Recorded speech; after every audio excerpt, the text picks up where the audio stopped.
The squeak of the mop echoed through the gleaming marble lobby of Langford International, a towering glass monument to power and innovation in downtown Chicago.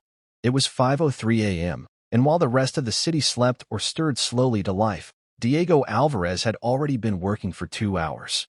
Wearing a janitor's uniform and pushing his battered mop bucket, Diego moved with a kind of quiet grace. His back was tired, but his mind was alert. In his earbuds, he played a language-learning podcast, not to learn, but to keep sharp. German this morning, French yesterday, Mandarin tomorrow. To most, he was invisible, the man who emptied trash bins and scrubbed coffee stains. But behind the janitor's badge was a father, a linguist, a dreamer, and a survivor. He had once stood in front of classrooms, teaching literature and languages at a university back in Colombia.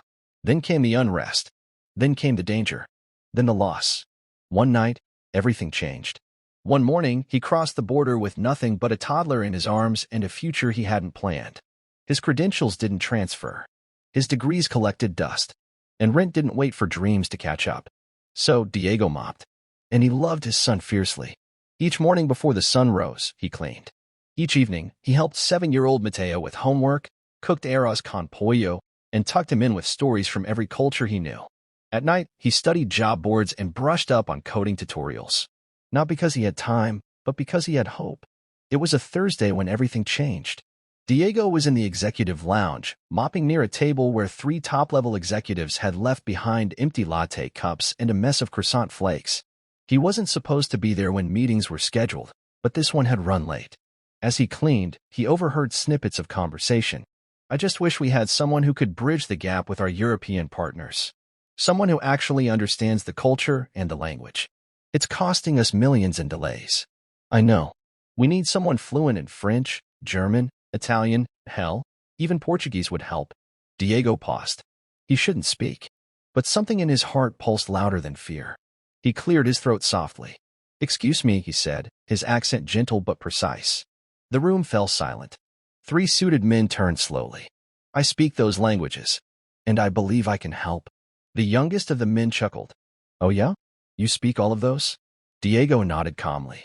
Then, in flawless French, he responded, "If you'd like, I can translate this entire conversation into the language of Molière."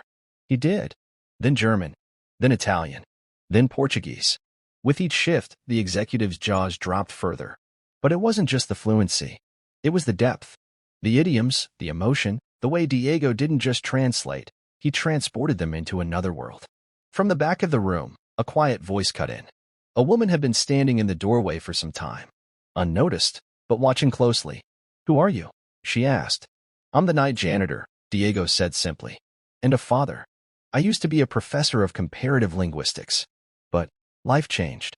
The woman stepped forward and extended her hand. "I'm Rachel Langford, CEO." The room froze. Rachel's eyes didn't leave Diego's. "Do you have time to talk?" 2 weeks later, Diego sat in a new office on the 28th floor. It wasn't flashy, he didn't care for that. But it had a desk, a view, and a placard that read, Director of Global Communications.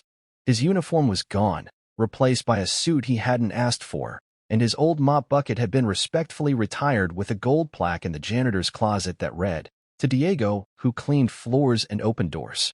Rachel had not just offered him a job. She listened. She asked. She created a space where his story mattered more than his resume. In return, Diego brought not just his languages, but his empathy, his humility, and his fierce devotion to bridging people. That Christmas, Langford International launched a scholarship fund for immigrants with foreign degrees to gain credential recognition in the U.S. It was named Mateo's Bridge after Diego's son. The janitor became a leader. The mop became a memory. And the languages Diego spoke? They weren't just tools. They were proof that no matter where you come from, your story has power.